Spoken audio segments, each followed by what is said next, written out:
جمعے کے دن پورے ملک میں ملک گیر احتجاج ہوگا، جس کو ہم ایک آرگنائز طریقے سے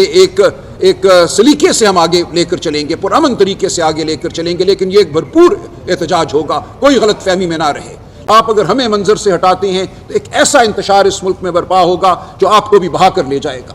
لہٰذا ہم آپ سے استدعا کرتے ہیں کہ ہوش کے ناخن لو، جو کل کیا اس سے توبہ کرو، پارلیمان کو تکریم دو، پارلیمان میں بیٹھنے والے ممبران کو تکریم دو، پاکستان کی عوام کی عزت کرو، پاکستان کے عوام کے ووٹ کی حقیقی عزت کرو، اس کو ایک نعرہ نہ بناؤ۔ آج پاکستان اس دورائے پہ کھڑا ہے، ایک طرف فلاح کا راستہ ہے، ایک طرف مکمل تباہی کا راستہ ہے، اور ہم آپ سے اپیل کرتے ہیں، ہم پاکستان کی خاطر آپ سے التجا کرتے ہیں کہ خدا را فلاح کے راستے پر چلو، خدا را ہمارے ساتھ بیٹھو، ہماری بات سنو، سمجھو، ہم ہر جمہوری قوت کو ساتھ لے کر چلیں گے، بشرطے یہ کہ وہ جمہوریت پر یقین رکھتی ہو، بشرطے یہ کہ وہ دھونس سے منہ پھیر لے، واقعتاً گفتگو کرے، واقعتاً جو عوام کا مینڈیٹ ہے اس کو تسلیم کرے۔ تو یہ ہماری آپ سے گزارش ہے۔